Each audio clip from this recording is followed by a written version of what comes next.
বিসমিল্লাহির রহমানির রহিম। প্রিয় মুসলমান ভাই ও বোনেরা, আসসালামু আলাইকুম ওয়া রাহমাতুল্লাহি ওয়া বারাকাতুহু। আউলিয়ায়ে কেরাম রহমতুল্লাহি আলাইহি ওয়াসাল্লাম গণের খানেকা ও মাজার জিয়ারতের ফলে মানুষের মনের চাওয়া পাওয়া ইচ্ছা আল্লাহ পাক রব্বুল আলামিন পূরণ করেন। এর কারণ আউলিয়ায়ে কেরাম রহমতুল্লাহি আলাইহি ওয়াসাল্লাম গণ হলেন আল্লাহ পাকের বিশেষ নেয়ামত ও অনুগ্রহপ্রাপ্ত বান্দা। তাই তেনাদের সহচর্যে ও সহবতে গিয়ে আল্লাহ পাকের নিকট কোনো কিছু কামনা করলে আল্লাহ পাক তা পূরণ করেন তার বিশেষ নিয়ামত প্রাপ্ত বান্দার উসিলায়। আর এর জন্যই সূরা ফাতিহায় আল্লাহ পাক আমাদেরকে আল্লাহ পাকের নিকট তার বিশেষ অনুগ্রহ ও নিয়ামত প্রাপ্ত বান্দাদের পথ প্রদর্শন ও পথের অনুসন্ধান ও তাদের পথে স্থির করে তাদের পথের পথিক বানানোর জন্য দোয়া করার শিক্ষা দিয়েছেন। অর্থাৎ আমরা সূরা ফাতিহায়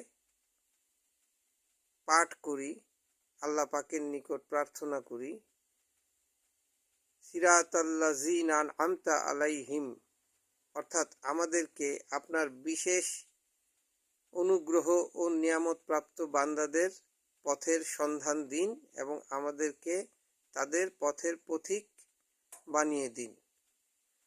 তাই উম্মতে মুহাম্মদী মুসলমান ভাই ও বোনদের উদ্দেশ্যে বলতে চাই, আল্লাহ পাকের আদেশ অনুযায়ী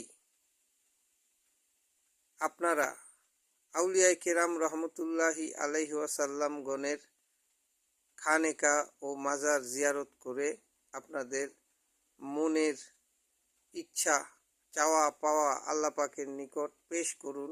আল্লাহ পাক অবশ্যই আপনাদেরকে খালি হাতে ফেরাবে না।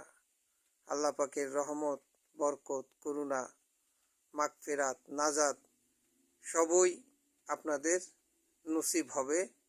আল্লাহ পাকের বিশেষ নিয়ামত ও অনুগ্রহ প্রাপ্ত বান্দা তথা আউলিয়ায়ে কেরাম রহমতুল্লাহি আলাইহি ওয়াসাল্লাম গণের উসিলায়।